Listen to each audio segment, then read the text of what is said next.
Bueno, continuando con nuestro libro de Viaje al centro de la Tierra de Julio Verne, vamos a continuar en el capítulo 5.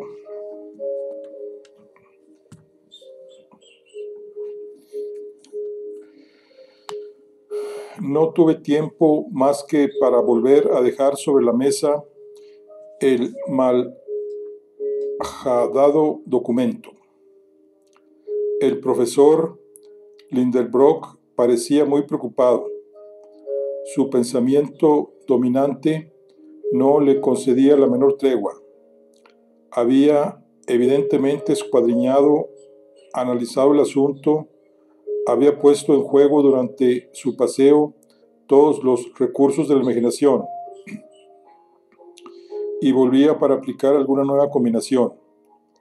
Trabajó por espacio de 3 largas horas sin hablar una palabra, sin levantar ni una sola vez la cabeza, borrando, escribiendo, raspando, volviendo a empezar 1000 veces. Ya sabía yo que 20 letras solamente son susceptibles de 2 trillones, 432.902 billones, 8.176 millones, 640.000 permutaciones.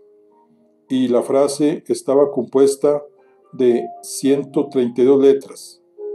Y estas 132 letras daban un número muchísimo mayor de frases diferentes, compuesta cada uno de 132 cifras, cantidad casi imposible de enumerar y que escapa a toda apreciación. Estaba tranquilo acerca de este medio heroico de resolver el problema. Pero el tiempo pasaba, la noche se echó encima, se amortiguó el ruido de la calle y mi tío, siempre encorvado bajo el peso de su tarea, nada vio, ni siquiera a la buena Marta que entreabrió la puerta. Nada oyó, ni siquiera la voz de la digna criada que le preguntó: ¿cenará el señor esta noche? Marta tuvo que marcharse sin obtener respuesta. En cuanto a mí, vencido por el sueño después de luchar con él obstinadamente, me dormí en un extremo del sofá, mientras mi tío Lindenbrock seguía calculando y raspando como un desesperado. Al día siguiente, al despertarme, el infatigable peón estaba todavía trabajando. Sus ojos inflamados, su tez pálida, sus cabellos desgreñados por su mano calenturienta, sus pómulos casi cárdenos, indicaban el terrible combate con el imposible en que estaba ciegamente empeñado y las muchas horas que tuvo que arrostrar en su cerebro la contención y fatigas. Me dio lástima, a pesar de los muchos motivos de queja que tenía contra él y que me daban el incontestable derecho de reconvenirle. Se apoderaba de mí cierta conmoción que era casi un remordimiento. El infeliz se hallaba de tal manera supeditado a su idea que hasta se olvidaba de encolerizarse. Todas sus fuerzas vivas se concentraban en un solo punto, y como no se desahogaban por su eustorio ordinario, de temer era que su violenta tensión la hiciera estallar de un momento a otro. Yo podía con un solo gesto aflojar el tornillo de hierro que le apretaba el cráneo. Una palabra me bastaba y no quería pronunciarla. Sin embargo, estaba dotado de un corazón sensible. ¿Por qué callaba? Callaba en interés mismo de mi tío. No, repetí, no hablaré. Lo conozco. Querría ir ahí y nada podía detenerle. Tiene una imaginación volcánica y para hacer lo que no han hecho otros geólogos, arriesgaría su vida. Callaré, guardaré en el fondo de mi corazón ese secreto de que la casualidad me ha hecho depositario. Revelándoselo, mataría al profesor Lindenbrook. Que lo adivine, si puede. Yo no quiero un día tener que echarme su cara, su perdición y ruina. Tomada esta resolución, me crucé de brazos y esperé. Sin embargo, no había contado con un incidente que algunas horas después sobrevino. Cuando la pobre Marta quiso salir de casa para ir a la compra, encontró la puerta cerrada. La llave de la puerta principal no estaba en la cerradura. ¿Quién la había quitado? No podía ser otro más que mi tío.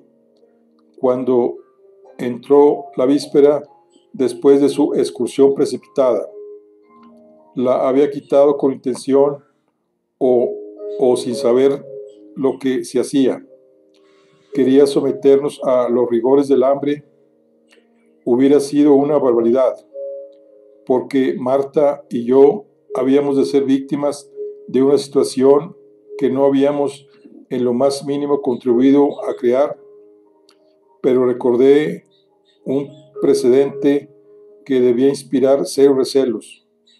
Algunos años atrás, en la época en que mi tío se ocupaba de su gran clasificación mineralógica, pasó sin comer 48 horas y toda la familia tuvo que resignarse con aquella dieta científica que a mí me valió espasmos en el estómago, muy poco recreativos para un muchacho que suele gastar buen apetito.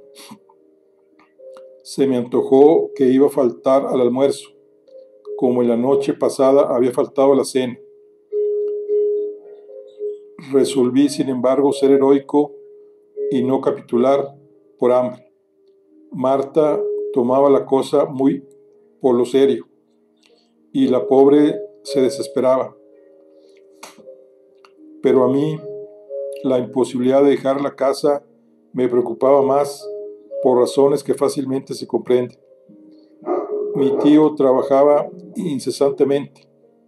Su imaginación se perdía en el mundo ideal de las permutaciones infinitas. Vivía lejos de la tierra y por lo mismo vivía fuera de las necesidades terrestres.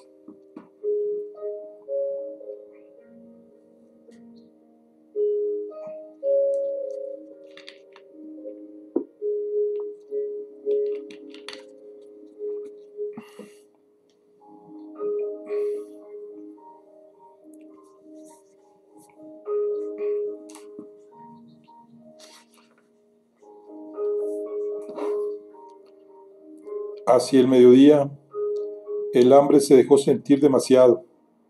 Marta, muy inocentemente, había callado los gritos de su estómago con las provisiones de la despensa, y no quedaba en casa ni un mendrugo. Sin embargo, por una especie de pundonor, hice de tripas corazón. Dieron las 2. Mi abstinencia era ya ridícula y hasta intolerable. Abrí desmesuradamente los ojos. Empecé a decirme que yo exageraba mucho la importancia del documento, que mi tío no le daría crédito, que no vería ni el más que una simple farsa, que en última instancia se le detendría de grado o por fuerza, si se obstinaba en intentar la aventura, y que podía muy bien suceder que él mismo descubriese la clave del enigma, en cuyo caso resultarían completamente inútiles mis proezas de abstinencia. Estas razones, que la víspera hubiera rechazado con indignación, me parecieron excelentes por el personalísimo interés que tenía en dejarme convencer por ellas, y hasta consideré perfectamente absurdo haber estado aguardando tanto tiempo, por lo que me decidí a cantar de plano y a decir cuanto sabía. Buscaba ocasión para entrar en materia de una manera que no fuese demasiado brusca. Cuando el profesor se levantó, se puso el sombrero y se dispuso a salir. ¿Cómo? ¿Dejar la casa y volvernos a encerrar? No en mis días. Tío, le dije. No me oyó o afectó no oírme. Tío Linnebrook, repetí levantando la voz. ¿Qué quieres? Preguntó con sorpresa, como el que se despierta de pronto. ¿Y esa llave? ¿Qué llave? ¿La llave de la puerta? No, la llave del documento. El profesor me miró por encima de sus gafas y algo insólito notó, sin duda, en mi fisonomía, pues me asió del brazo con fuerza y sin poder hablar me interrogó con la mirada. Yo meneaba la cabeza de arriba a abajo. Él sacudía la suya con una especie de conmiseración, como si tuviese que habérselas con un insensato. Hice un gesto más afirmativo. Sus ojos brillaron con un vivo resplandor y tomó una actitud amenazadora.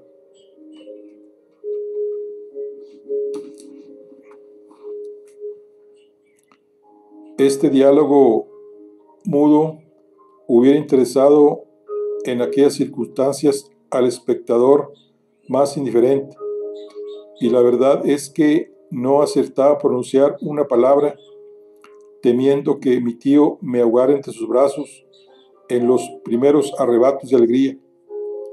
Pero me apremió tanto, tanto, que tuve que responderle. Sí, esa llave, la casualidad. ¿Qué estás diciendo? Exclamó con una conmoción indescriptible. Tomad, le dije, presentándole la hoja de papel en que yo había escrito. Leed. Pero eso no significa nada, respondió estrujando la hoja con displicencia. Nada, empezando a leer por el principio, pero empezando por el fin. No había aún concluido mi frase cuando el profesor lanzó un grito que parecía un rugido. Una revelación acababa de nacer en su cerebro. Estaba transfigurado. ¡Ah! Ingeniero Scanussem, exclamó. Es decir, que habías escrito al revés tu frase. Y cogiendo la hoja de papel, con los ojos turbados, con la voz conmovida, leyó todo el documento, subiendo de las últimas letras a la primera. Estaba concebido en los siguientes términos. In Sneffels Joculis Cratrem, Quem, Delibat, Umbra Cartaris, Juli Intra, Calendas Descende, Audas Viator, el terrestre Centrium Atins, Ges, Col Feci, Arne Scanussem, lo cual, traducido de tan macarrónico latín, equivale a lo siguiente: baja al cráter del Jóculo del Sneffels, por donde la sombra del Escartaris llega a acariciar antes de las calendas de julio. Audaz viajero, y llegarás al centro de la tierra como he llegado yo. Arne Scanussem. Al terminar la lectura, mi tío dio un respingo como si de improviso hubiese tocado una botella de Leiden. Estaba magnífico con su audacia, su alegría y su convicción. Iba y venía, se cogía la cabeza con ambas manos, echaba a rodar las sillas, amontonaba los libros, tiraba hasta el techo. Lo que en él parece increíble, sus preciosas geodas repartía a la discreción puñetazos y bofetadas. En fin, sus nervios se calmaron y, como si quedase extenuado por un excesivo despilfarro de fluido, cayó rendido en su sillón. ¿Qué hora es?, preguntó después de una silenciosa pausa. Las 3, respondí. Las 3, pronto. Ha pasado la hora de comer. Tengo hambre. A la mesa. Y luego, ¿luego qué? Harás la maleta. Vuestra maleta, exclamé. ¿Y la tuya?, respondió el profesor, implacable, entrando en el comedor.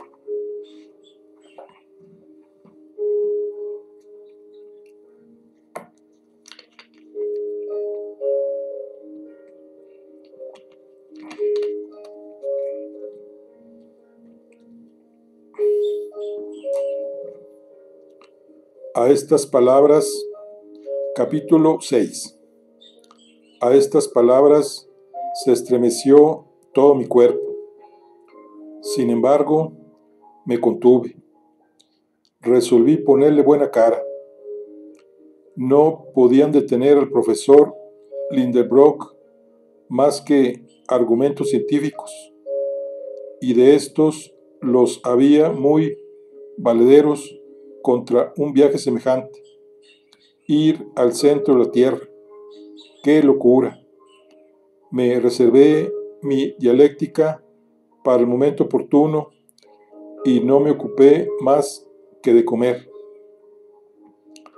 No hay necesidad de decir que mi tío, al encontrarse con la mesa vacía, echó de su boca sapos y culebras, devolvió la libertad a Marta y ésta corrió al mercado con tanta diligencia que una hora después mi apetito estaba satisfecho, y entonces recobré el sentido de la situación. Mi tío, durante la comida, estuvo casi jovial, permitiéndose algunas de esas chanzonetas de sabios que nunca son muy peligrosas. Después de los postres, me indicó que le siguiese a su gabinete, lo que hice al momento. Él se sentó a un extremo de su mesa de despacho y yo al otro. Axel, me dijo con una voz bastante afable, eres un muchacho de mucho ingenio. Me has prestado un gran servicio cuando, cansado ya de luchar, iba a abandonar esa combinación. Nadie es capaz de saber hasta dónde me hubiera extraviado. Es un servicio el que te debo que no olvidaré nunca, y participarás de la gloria que vamos a conquistar. Bueno, dije yo para mí, mi tío está de buen humor y la ocasión es oportuna para discutir esta gloria. Ante todo, prosiguió mi tío, te recomiendo el secreto más absoluto. ¿Me entiendes? No faltan envidiosos en el mundo de los sabios, y muchos quisieran emprender este viaje, de cuya posibilidad no tendrán noticias hasta nuestro regreso. ¿Crees, le dije, que es tan grande el número de los audaces? Indudablemente. ¿Quién vacilaría en conquistar semejante fama? Si ese documento fuera conocido, un ejército entero de geólogos se precipitarían en pos de las huellas de Arne Scanussem. No participo de vuestra opinión, tío, pues nada prueba la autenticidad de este documento. ¿Cómo? ¿Y el libro en que lo hemos descubierto? No niego que Scanussem haya escrito estas líneas, pero se deduce de que las haya escrito que haya realmente llevado a cabo el portentoso viaje? No puede ser rancio pergamino ser toda, no puede ese rancio pergamino ser toda una farsa. Esta última palabra era algo aventurada y casi sentí haberla pronunciado. El profesor frunció el entrecejo y yo temí haber comprometido el éxito que esperaba de la conversación. No fue así, afortunadamente. Esbocé una especie de sonrisa en los labios de mi interlocutor, el cual respondió: eso es lo que veremos. ¡Ah!, exclamé yo, algo vejado. Permitidme apurar la serie de objeciones relativas a ese documento. Habla, muchacho, no me opongo. Te dejo en entera libertad de expresar tu opinión. Tú no eres ya mi sobrino, sino mi colega. Adelante, pues. Pues bien, ante todo os preguntaré qué significa ese yóculo, ese Sneffels y ese Escartaris de que no había oído hablar en mi vida. Nada más fácil. Precisamente recibí días atrás una carta de mi amigo Augusto Paterman de Leipzig, que viene a pedir de boca. Toma el tercer atlas del segundo estante de la librería grande, serie Z, lámina 4. Me levanté y gracias a indicaciones tan precisas encontré al momento el atlas que buscaba. Mi tío lo abrió y dijo: he aquí el mapa de Henderson, uno de los mejores de Islandia, y creo que él va a resolver todas tus dificultades. Me incliné sobre el mapa. Mira, esta isla compuesta de volcanes, dijo el profesor, y nota que todos llevan el nombre de Jökull. Este nombre quiere decir ventisquero en islandés, y bajo la latitud elevada de Islandia, la mayor parte de las erupciones se verifican por entre capas de hielo. Tal es el origen de la denominación de Jökull aplicada a todos los montes ignimos de la isla. Bien, respondí, pero ¿y Nefels qué significa? Creía que esta pregunta quedaría sin respuesta. Me equivoqué. Mi tío prosiguió: sigue la costa occidental de Islandia. ¿No ves Reykjavik, su capital? Pues bien, remonta los innumerables fiordos de esas orillas roídas por el mar y detente un momento debajo del 75 grados de latitud. ¿Qué ves? Una especie de península que parece un hueso descarnado y termina en una enorme rótula. La comparación es justa, muchacho. ¿Y nada ves en esa rótula? Veo un monte que parece haber brotado del mar. Es el Nefels. ¿El Nefels? Sí, el Nefels. Una montaña de 5.000 pies de elevación, de las más notables de la isla, y la más célebre, sin duda, del mundo entero, si su cráter conduce al centro del globo. Lo que es imposible, exclamé yo, encogiéndome de hombros y rebelándome contra semejante suposición. Imposible, respondió el profesor Lindenbrock con tono severo. ¿Y por qué? Porque ese cráter está evidentemente cerrado por las lavas, las rocas candentes y de consiguiente, y si es un cráter apagado, sí, el número de volcanes que están infusionando activamente en la superficie del globo no pasa en la actualidad de unos 300, pero hay un número mucho mayor de volcanes apagados.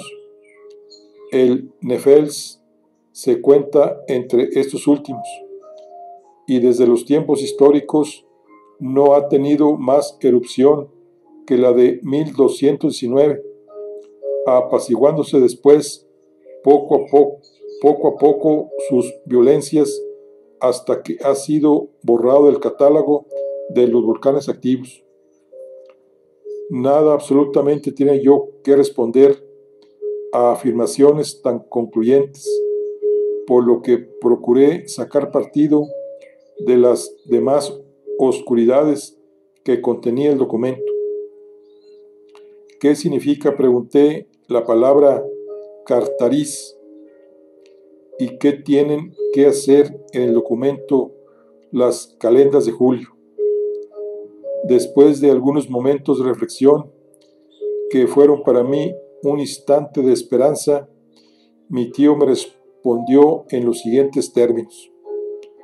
Para mí, lo que tú llamas oscuridad es luz, y me prueba lo ingenioso de los medios que recurrió Scannussem para precisar su descubrimiento.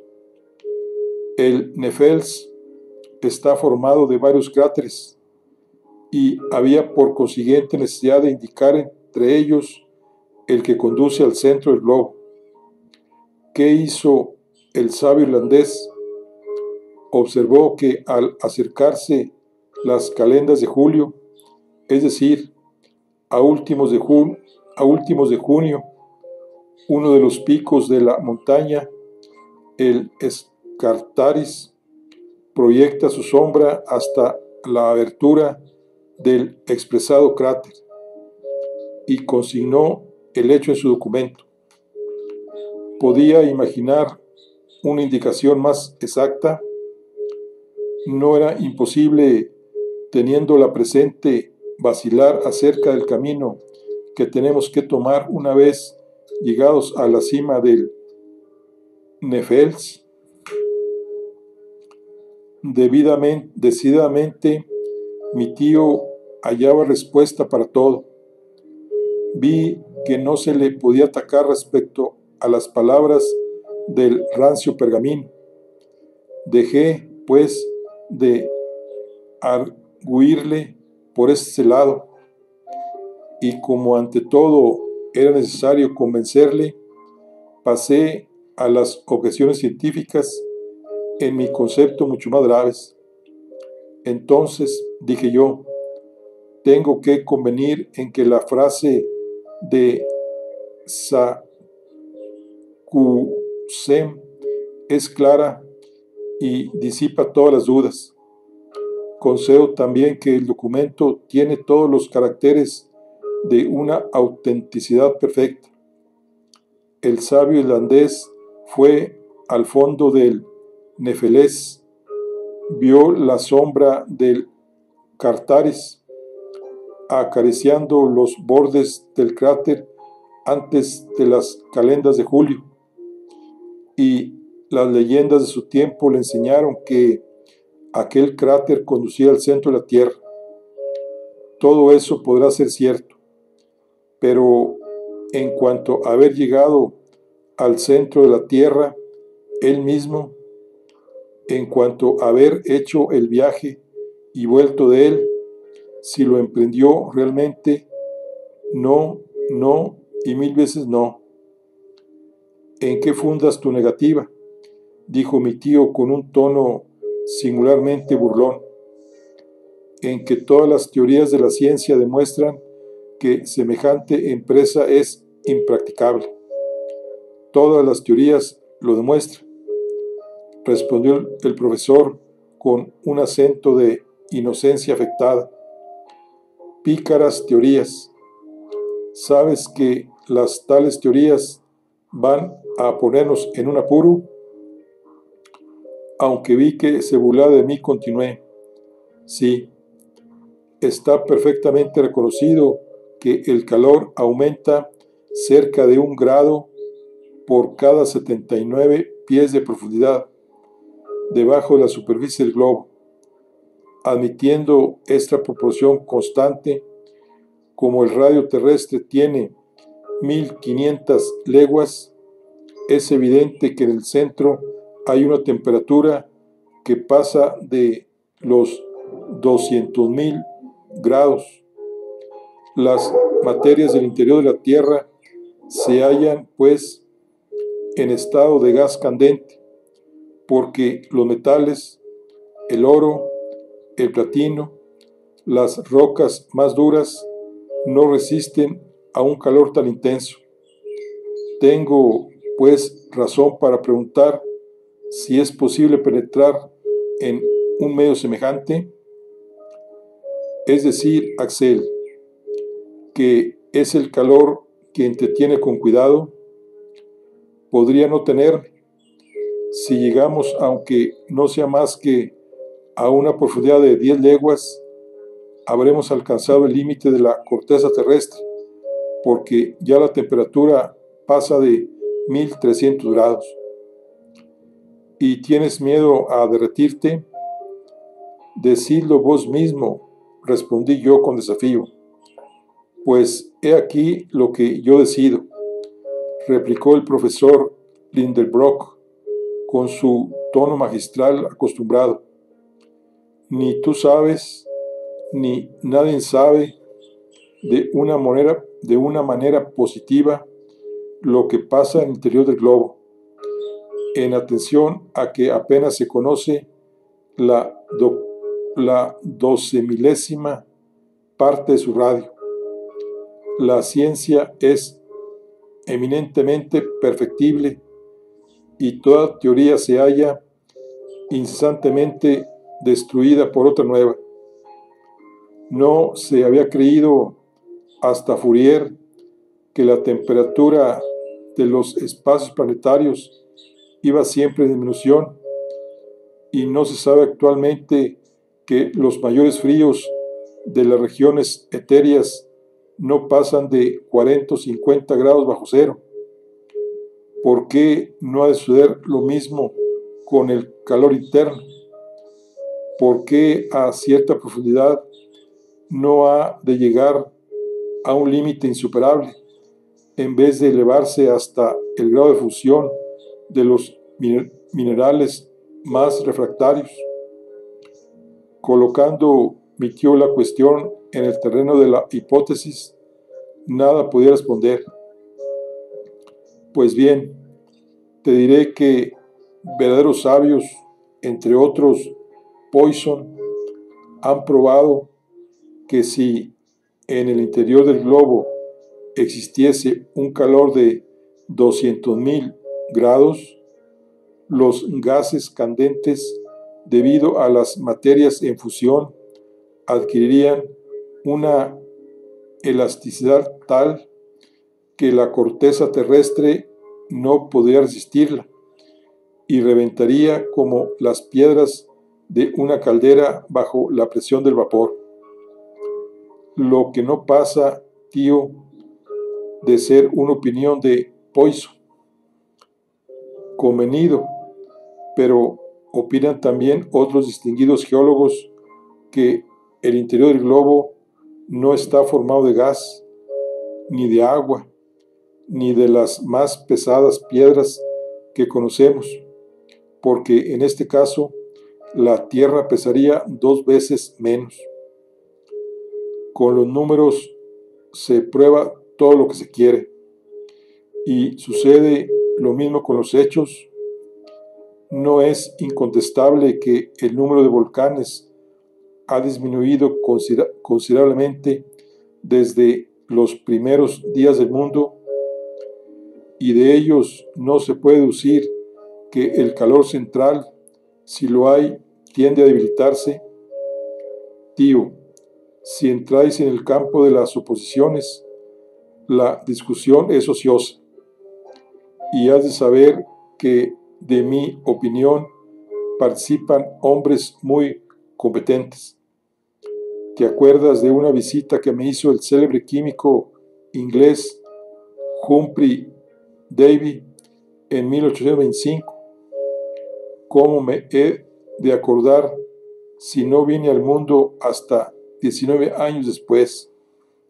Pues bien, Humphrey Davy vino a verme cuando pasó por Hungría. Discutimos largo tiempo, entre otras cuestiones, la hipótesis de la liquidez del núcleo interior de la Tierra. Los dos estuvimos de acuerdo en que semejante liquidez no podía existir por una razón a la que jamás la ciencia ha encontrado la respuesta. ¿Y cuál es? Dije yo algo asombrado. Que ese nuevo líquido estaría sujeto, como el océano, a la atracción de la luna. Por consiguiente, 2 veces al día se producirían mareas interiores que, levantando la corteza terrestre, darían origen a terremotos periódicos.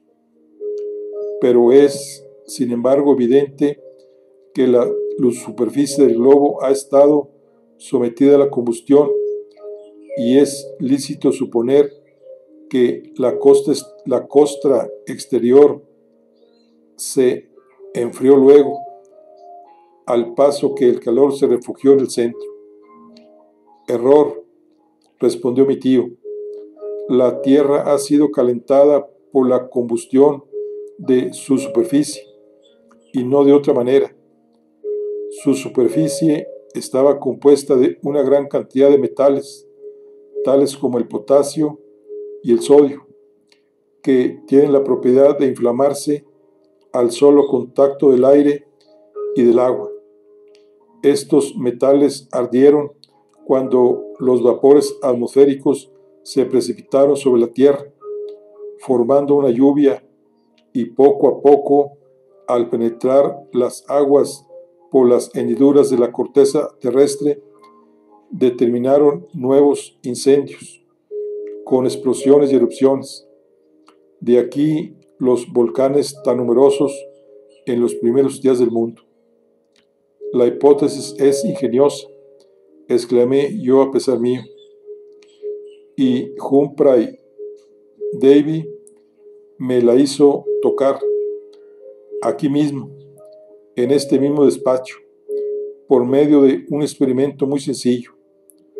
Compuso una bola metálica, formada principalmente de los metales que acabo de hablar, la cual figuraba perfectamente nuestro globo. Cuando hacía caer sobre su superficie un tenue rocío, la bola se hinchaba, se oxidaba y formaba una montaña miniatura, en cuya cima se abría un cráter. Venía la erupción y ésta comunicaba a toda la bola un calor tal que no se la podía tocar con la mano. La verdad es que los argumentos del profesor empezaban a convencerme. Él, además, aumentaba su valor con su pasión y entusiasmo habituales. Ya lo ves, Axel, añadió, el estado del núcleo ha suscitado entre los geólogos hipótesis diversas. No hay nada más que esté menos probado que la realidad de un calor interno. En cuanto a mí, no existe, no puede existir, pero ya lo veremos.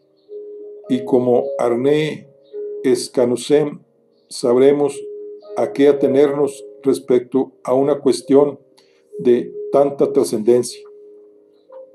Sí, lo veremos, respondí, dejándome arrastrar por su entusiasmo. Sí, lo veremos en el supuesto de que se vea. ¿Y por qué no? No podemos contar para alumbrarnos con fenómenos eléctricos y hasta con la atmósfera, la cual por su presión puede volverse luminosa al acercarse al centro.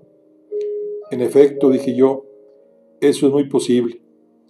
No posible, sino seguro, respondió triunfalmente mi tío. Pero silencio, ¿entiendes? Silencio sobre todo esto, y que a nadie se le ocurra la idea de descubrir, antes que nosotros, el centro de la Tierra.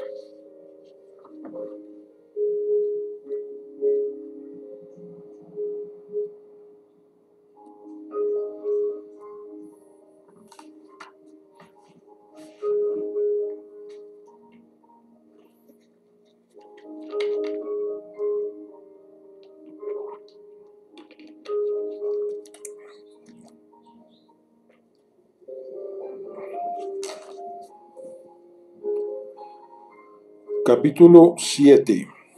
Me dirigí a las márgenes del Elba. Tal fue el final de aquella memorable sesión que hasta me dio calentura.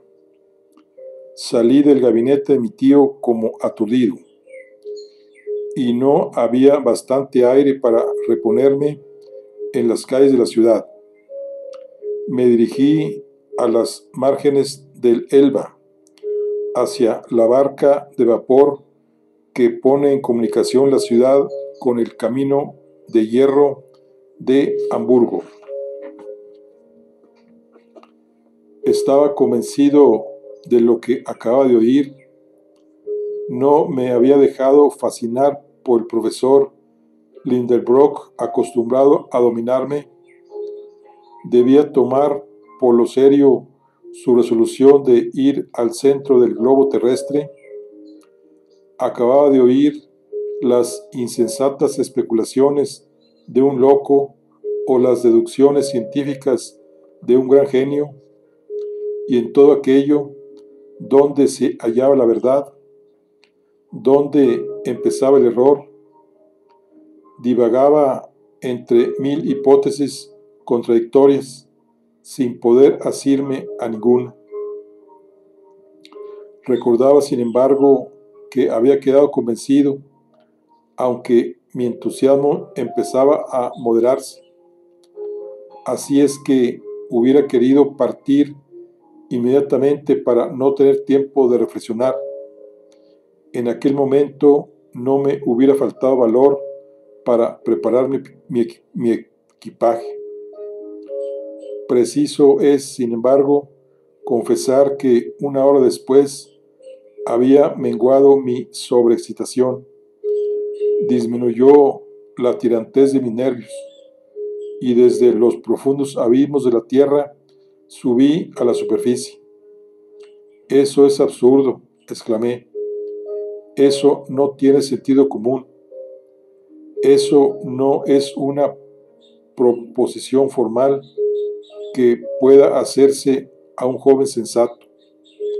Nada de eso existe. He dormido mal. He tenido una pesadilla, un mal sueño». Había, sin embargo, seguido las márgenes del Elba por las afueras de la ciudad.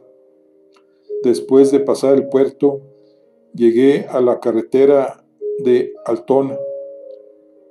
Un presentimiento me conducía, un presentimiento que vi justificado, pues no tardé en divisar a mi adorada Graubén, la cual, a pie, se dirigía resueltamente a Hamburgo.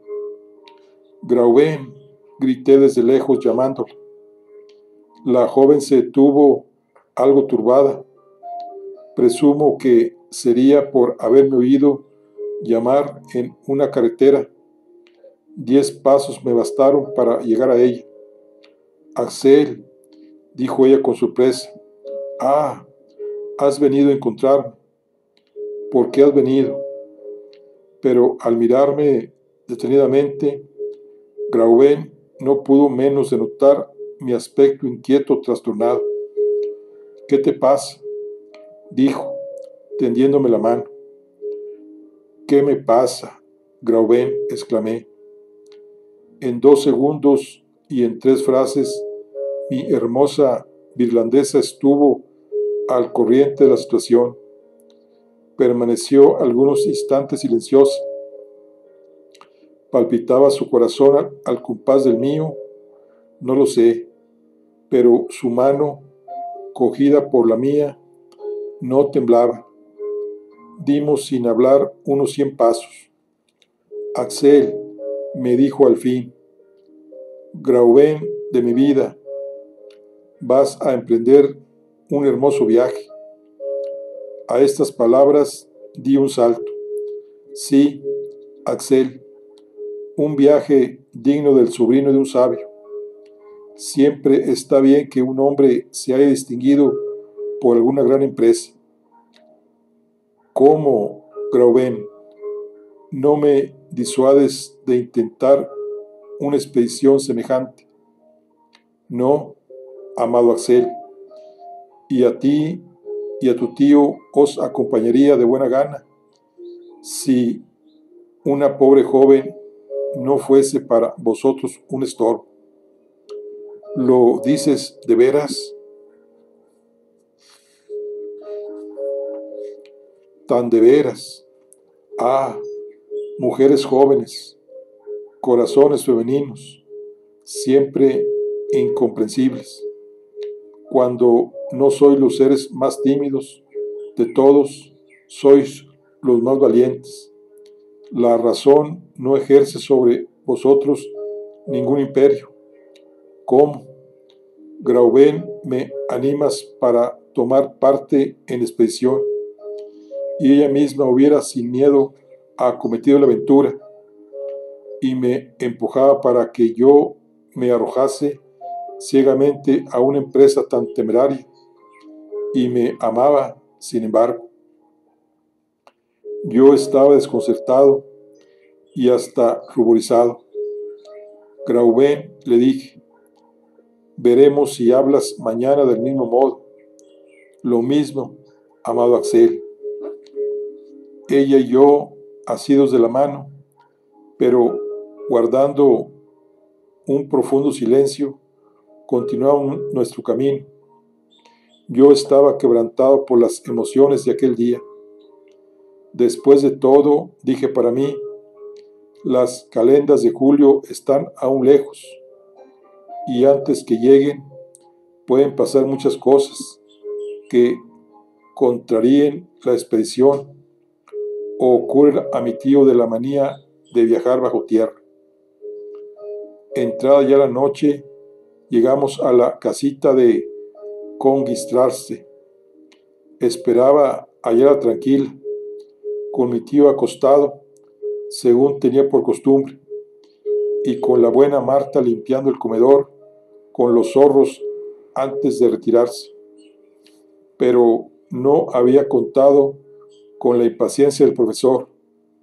Lo encontré dando gritos, corriendo de aquí para allá, en medio de una turba de mozos de cuerda que descargaban ciertas mercancías en la calle. Marta no sabía a qué atender y estaba atolondrada.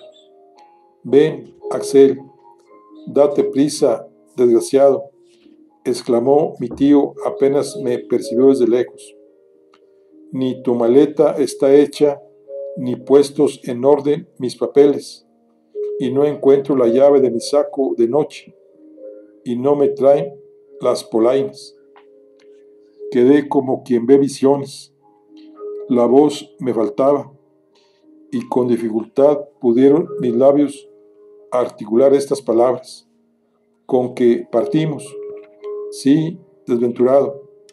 Y en lugar de estar aquí, te vas de paseo.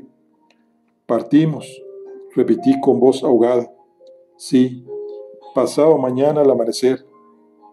No pude oír más y me metí en mi cuarto. Ya no quedaba duda.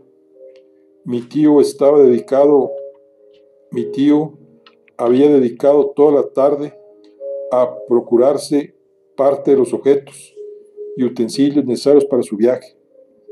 La calle estaba atestada de escalas de cuerdas con nudos, antorchas, calabazas, grapones de hierro, zapapicos, bastones y azadas, y otra porción de instrumentos con que se hubiera podido cargar 10 hombres. Pasé una noche terrible. Al día siguiente oí muy temprano que me llamaban. Estaba decidido a no abrir la puerta de mi cuarto, pero ¿cómo no ceder a la dulce voz que me decía: ¿no abres, mi amado Axel? Salí de mi miedo.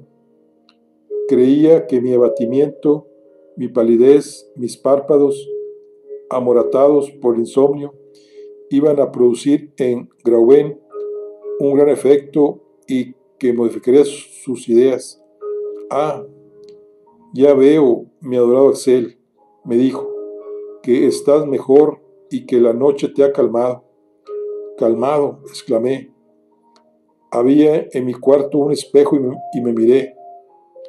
No tenía tan mala cara como yo mismo me había figurado. Parecía imposible.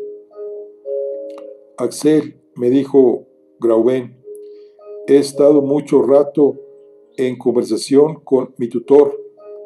Es un sabio valiente, un hombre de gran resolución, y tú no olvidarás que su sangre corre por tus venas. Me ha dado a conocer sus proyectos, sus esperanzas, el por qué y el cómo esperar alcanzar su objeto. Lo alcanzará, no lo dudo. Ah, amado Axel, cuán bello es sacrificarse por la ciencia. Cuánta gloria aguarda al señor Lindenbrock, gloria que refluirá en su compañero. Cuando vuelvas, Axel, serás un hombre, serás igual a tu tío, estarás en libertad de hablar, en libertad de obrar, en libertad, en fin, de... Se ruborizó y no terminó la frase. Sus palabras me reanimaban. No quería, sin embargo, creer en nuestra separación. Obligué a Graubén a entrar conmigo en el gabinete del profesor. Tío, dije, ¿estáis pues decidido a partir y a llevarme con vos? Vaya, pregunta. ¿Lo dudas?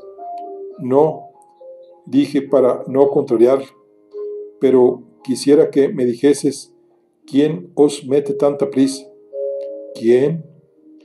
¿Quién ha de ser más que el tiempo que huye con una velocidad que desespera?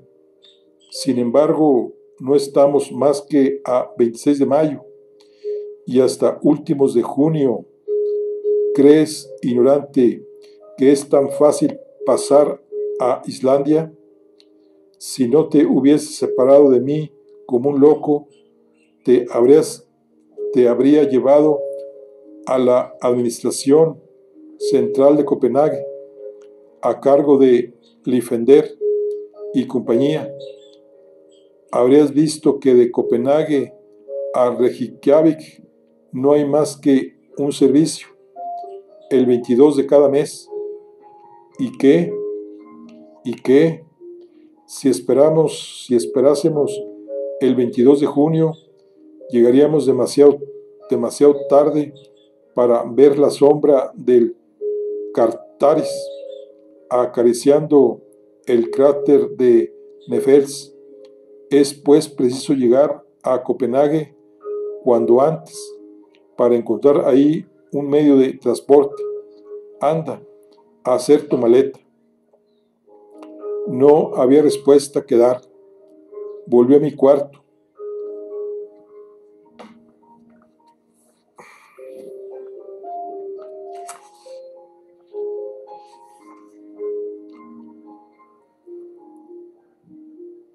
Graubén me siguió. Ella fue quien se encargó de poner en orden en mi maleta los objetos que requería mi viaje. Estaba tan poco afectada como si se hubiera tratado de un paseo a Lübeck o a Helgoland. Sus manecitas iban de un objeto a otro sin precipitación. Hablaba con calma. Me daba un favor de nuestra expedición las razones más discretas. Me encantaba y me causaba enojo.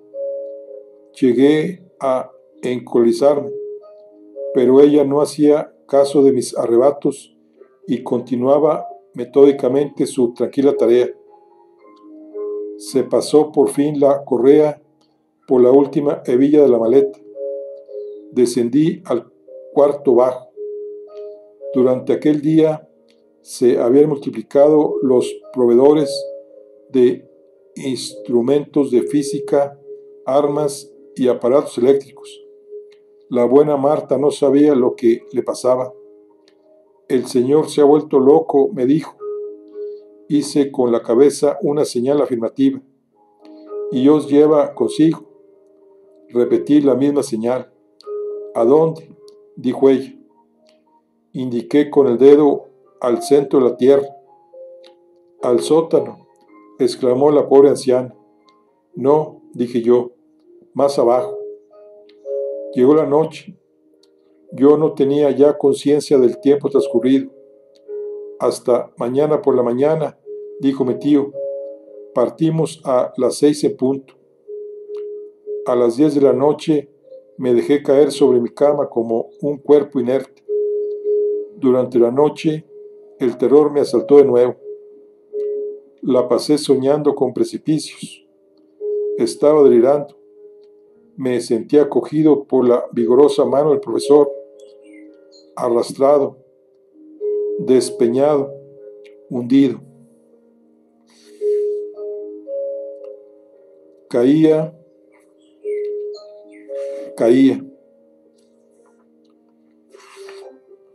Al fondo del insondable abismo, con esa precipitación creciente de los cuerpos abandonados en el espacio. Mi vida no era más que una caída interminable.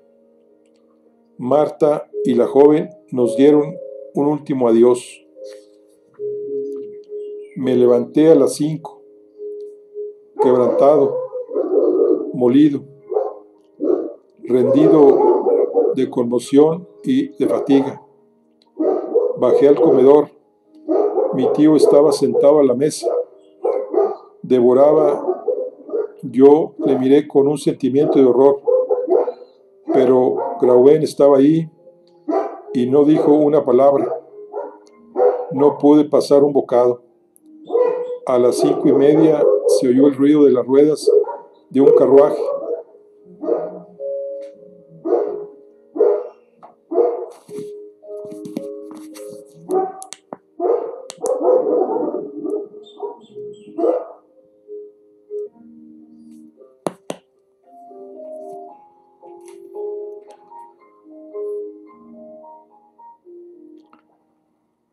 Acababa de llegar un espacioso coche para llevarnos al camino de hierro de Altona. En un momento se llenó con la balbumba de fardos de mi tío. ¿Y tu maleta? Me dijo. Está a punto, respondí desfallecido. Bájala pronto. Despacha o no vamos a coger el tren. Me pareció entonces imposible luchar contra mi destino. Subí a mi cuarto y dejando deslizar la maleta por su propio peso por los peldaños de la escalera, la fui siguiendo. En aquel momento mi tío ponía solemnemente en manos de Graubén las riendas de la casa. Mi encantadora virlandesa conservaba su calma habitual. Abrazó a su tutor, pero no pudo contener una lágrima al aplicar a mi mejilla sus dulces labios. Graubén, exclamé. Anda, mi amado Axel, me dijo ella. Anda, dejas a tu prometida y a la vuelta encontrarás a tu mujer. Estreché a Graubén entre mis brazos y tomé asiento en el coche. Marta y la hermosa joven, desde el umbral de la puerta, nos dieron un último adiós. Después, los dos caballos, excitados por el silbido del conductor, se lanzaron al galope por la carretera de Altona. Bueno, aquí concluimos la charla del día de hoy. Recuerden, estamos con el libro de Viaje al centro de la Tierra de Julio Verne. Nos vemos en la siguiente. Hasta luego.